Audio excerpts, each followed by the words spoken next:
अस्सलाम वालेकुम बच्चों। देखो, आज मैं क्लास 5 का एनुअल एग्ज़ाम जो होने जा रहा है 2024 में, उसका मैं मोस्ट पॉसिबल क्वेश्चंस का डिस्कशन करने वाला हूँ। यानी कि इनमें से बहुत सारा क्वेश्चंस आपका 2024 का एग्ज़ाम में आ सकता है। तो चलो शुरू करते हैं। सबसे पहला नंबर क्वेश्चन क्या है? पूर्ण व्यवहार अयोग्य आवर्जना गुड़िक केउं रंगर डस्टबिन रे पड़िबो? ये लिखा है क्वेश्चन। ओके, क्वेश्चन को समझते हैं। पूर्ण व्यवहार अयोग्य आवर्जना गुड़िको, यानी जो हम ऑलरेडी इस्तेमाल कर चुके हैं, अयोग्य आवर्जना गुड़िको यानी कि आवर्जना का मतलब होता है कूड़ा कचरा जो होता है, उसको हम कौन सा डस्टबिन, कौन सा कलर का डस्टबिन में डालेंगे। ओके, उसको हम कौन सा कलर का डस्टबिन में डालेंगे, तो उसका आंसर होता है नाली रंगोरो, यानी रेड कलर का।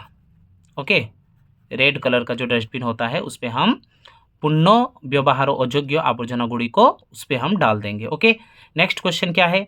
बाण फुटाइबा बेड़े मुख्यतः केउं धुआंटी बाहरी थाए? बाण फुटाइबा बेड़े यानी बम जो हम फुटाते हैं ना, शब बारात पे कुछ बच्चे बम फुटाते हैं, दिवाली पे बम फुटाते हैं।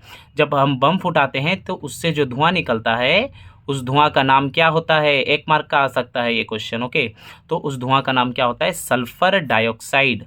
क्या होता है उसका नाम? Sulphur dioxide. इंग्लिश में भी उसका नाम मैं लिख देता हूँ, लेकिन आप लोगों को इंग्लिश का कोई ज़रूरत नहीं है। Sulphur dioxide. ओके, समझ में आया। और उसके बाद 3 नंबर क्वेश्चन देखो।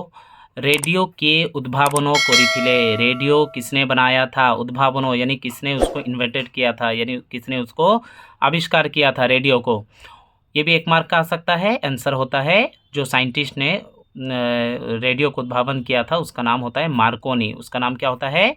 मार्कोनी लिखोगे, या फिर अगर मल्टीपल चॉइस क्वेश्चन आया होगा, 4 ऑप्शन रहेगा जिसपे मार्कोनी होगा, उसी पे टिक करना। रेडियो किसने उद्भावन किया था? मार्कोनी ने उद्भावन किया था। ओके, 4 नंबर क्वेश्चन हम देखते हैं। वायुमंडल धूलिकणा अंगारकाम्ल ओ जोड़ीय बाष्प शतकड़ा केते? यानी वायुमंडलों में जो धूलिकणा रहता है, अंगारकाम्ल यानी कार्बन डाइऑक्साइड रहता है, जोड़ीय बाष्प रहता है, वो कितना परसेंटेज में रहता है ना? 1% में रहता है। 1% लिखोगे। ओके, ऑप्शन रहेगा बहुत सारा, लेकिन जहाँ पे 1% लिखा रहेगा उसी पे टिक करना। ओके, 5 नंबर क्वेश्चन देखते हैं। 5 नंबर क्वेश्चन में दिया है, तुमे खेलुथिबा समय रे गोड़े लुहा कंटा पशिले केउं इंजेक्शन नेबो? समझ गए होगे क्वेश्चन, फिर भी मैं समझा देता हूँ। तुम्हें खेलुथिबा समय रे यानी कि तुम जब खेल रहे होगे उस समय में गोड़े लुहा कंटा पशिले यानी पैर पे अगर लोहा कांटा गल जाएगा, क्यों इंजेक्शन नेबो? कौन सा इंजेक्शन लेना है? कि आपका कभी खेलते वक्त पैर पे कांटा गला है? अगर गला है या नहीं गला है कमेंट बॉक्स पे ज़रूर करो। मैं जब खेल रहा था बचपन में, लड्डू जब खेल रहा था, तब मेरे पैर पे लोहा कांटा गल गया था और मैंने भी इंजेक्शन लिया था। वो इंजेक्शन का नाम होता है धनुष्टंकारो निरोधक इंजेक्शन, जिसको इंग्लिश में कहते हैं ATS। समझ में आया? ये वाला आंसर लिखना, याद करके जाना। धनुष्टंकारो निरोधक इंजेक्शन बा ATS याद करके जाना, इसको लिखना पड़ेगा। स्पेलिंग भी देखना, देखो मुद्रे सो के नीचे टोफोड़ा लगा है। ओके, इंजेक्शन का स्पेलिंग याद करके जाना, अच्छी तरह से लिखना। ओके, 6 नंबर क्वेश्चन क्या दिया है? ठेकुआरो लंबा कानो ताकू केउं कार्य साहाଯ୍य करे? क्या बोला है? ठेकुआरो। ठेकुआ का मतलब क्या होता है? रैबिट, खरगोश।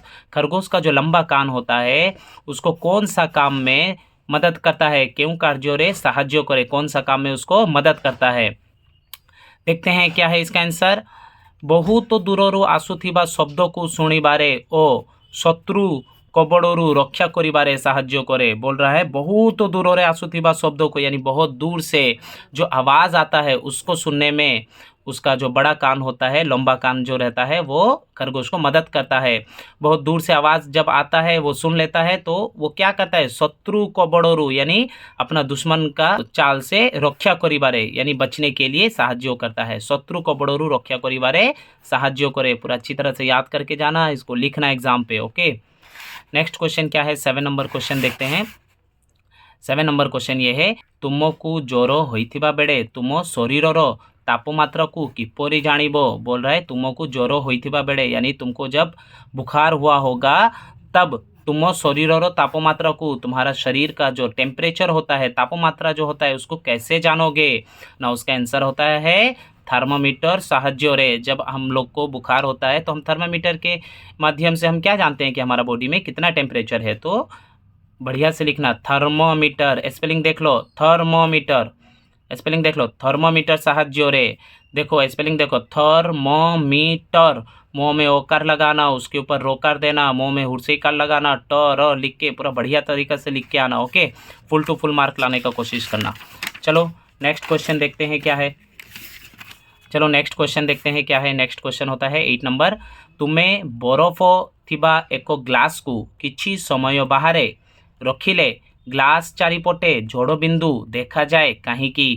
बोले तुम्हें बर्फ थिबा एको ग्लास को, यानी एक ग्लास में जब बर्फ होगा उसको जब तुम कुछ समय के लिए बाहर रख दोगे तो ग्लास चारिपटे यानी ग्लास के चारों तरफ जोड़ो बिंदु देखा जाए कहीं। ग्लास का चारों तरफ पानी का बूंद नजर आता है। क्यों नजर आता है? क्योंकि वायु रे थिबा जोड़ियो बाष्पो, जो हमारा जो हवा में जो जोड़ीय बाष्प रहता है वो क्या हो जाता है? ठंडा हो जाता है। क्यों ठंडा हो जाता है? जब हम बर्फ़ से भरा हुआ ग्लास को जब रखते हैं, उस ठंड से जो वायु में जो जोड़ीय बाष्प रहता है यानी वाटर का जो वेपर रहता है वो थोड़ा थोड़ा ठंडा हो जाता है। ठंडा होके जोड़ो बिंदु रे परिणत हुए, जोड़ो बिंदु रे पड़े। समझ में आ गया? लिखोगे वायु रे थिबा जोड़ीय बाष्प ठंडा होई जोड़ो बिंदु रे पड़े। अच्छी तरह से लिखना है। स्पेलिंग सब में देख लेना। जोड़ियों बाष्पों में, जोड़ियों में दीर्घिकार लगा है, हुर्स्वईकार मत देना, भूल जाओगे। बाष्पों में देख लो अच्छी तरह से, मुधनेशों के नीचे पो लगा है। ठोंडा का स्पेलिंग देख लो, स्पेलिंग भूल हो जाएगा तो आप लोगों का मार्क बिल्कुल कट जाएगा। 8 नंबर क्वेश्चन देखते हैं। 8 नंबर क्वेश्चन क्या दिया है?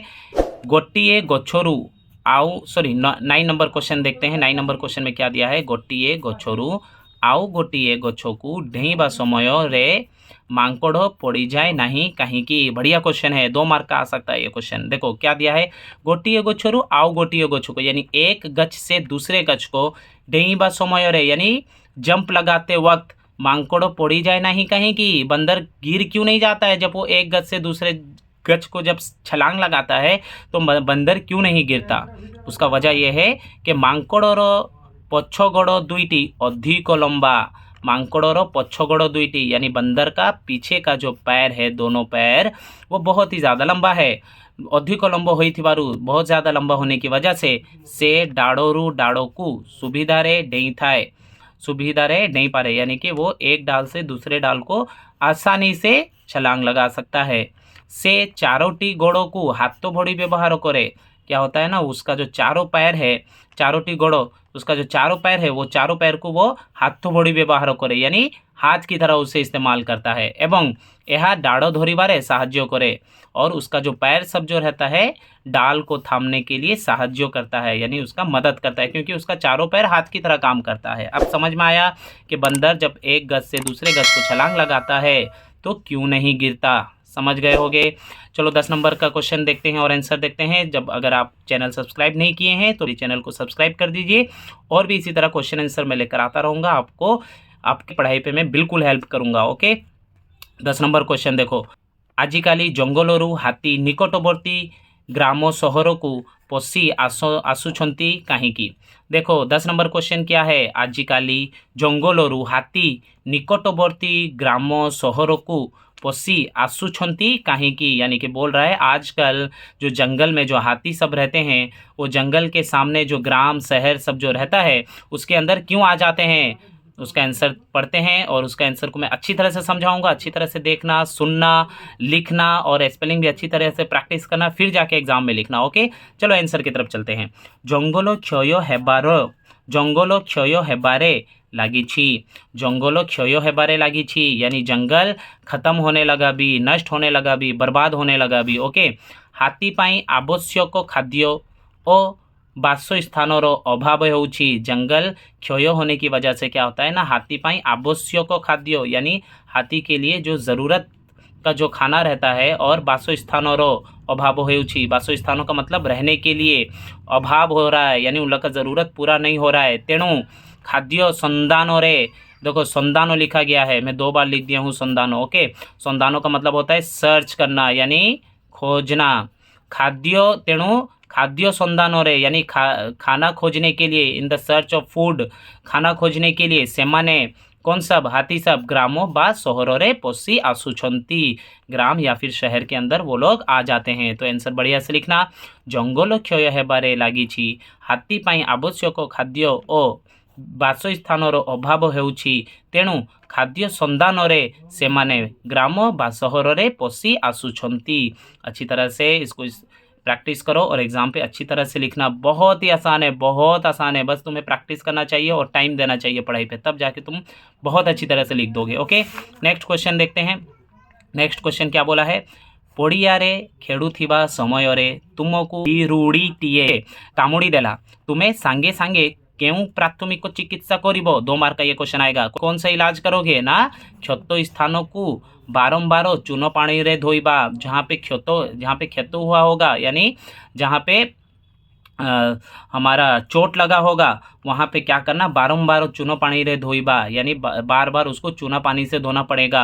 चूनो पानी भीजा करना बुड़ाई रखिबो, और चूना पानी में एक भीगा करना को डुबा देना, डुबा के वो जो जहाँ पे चोट लगा होगा उस वहाँ पे बांध देना।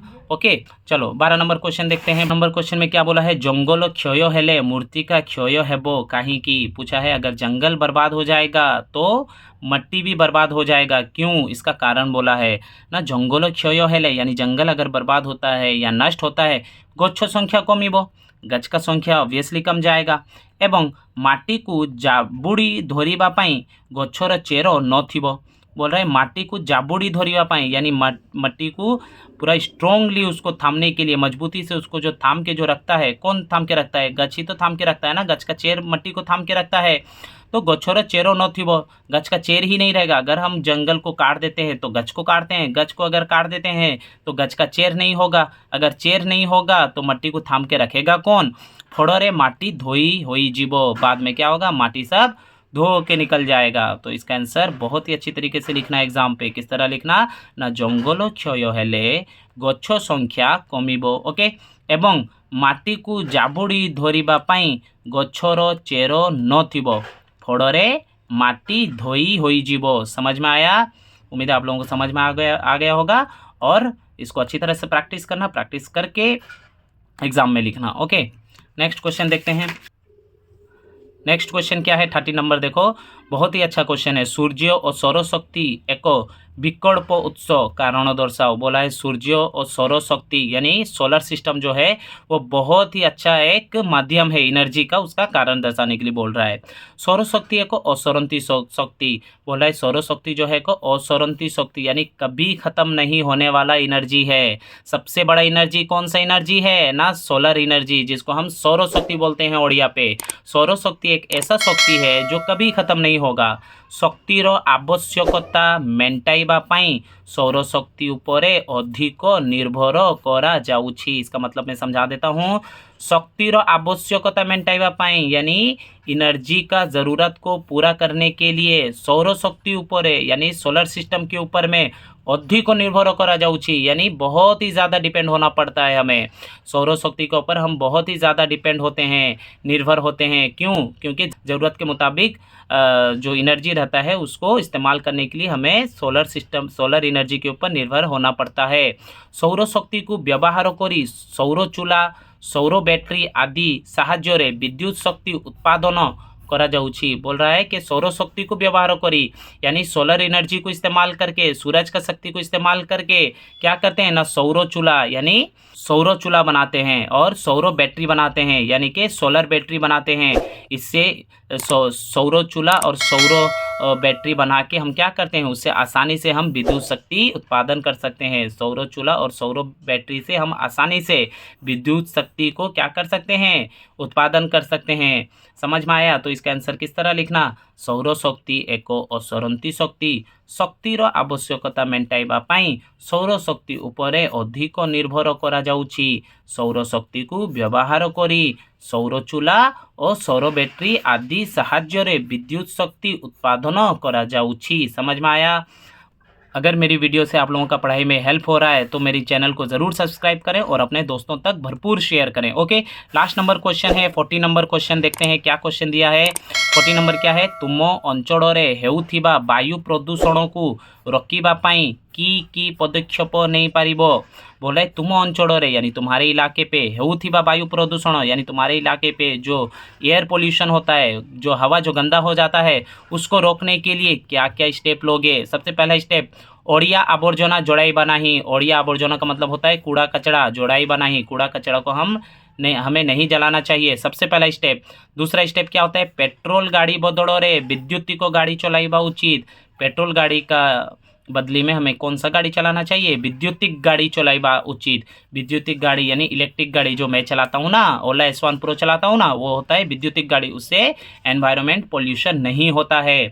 आमे बहु संख्या रे उद्भिदो लगाइबा उचित।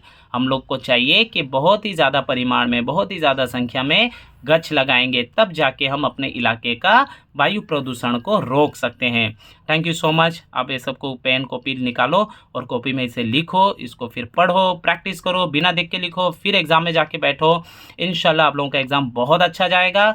और मेरी इस वीडियो को अपने दोस्तों तक शेयर करें ताकि वो लोग भी अपना पढ़ाई अच्छी तरह से कर सकें और एग्ज़ाम में अच्छा नंबर ला सकें। Thank you so much.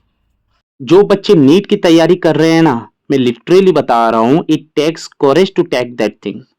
बाकी जितने भी इंजीनियरिंग स्टूडेंट्स है वो चाहे जितना भी जेई कर ले, लेकिन लिटरली जो स्ट्रगल नीट वाले स्टूडेंट्स करते हैं ना, वो इंजीनियरिंग वाले स्टूडेंट्स को नहीं पता। अगर आप लोगों को भी फिजिक्स, केमिस्ट्री, बायोलॉजी, मैथमेटिक्स का डेली क्वेश्चन प्रैक्टिस करना है तो चैनल को जरूर सब्सक्राइब करें और पीसीएमबी वाले स्टूडेंट्स को जरूर शेयर करें।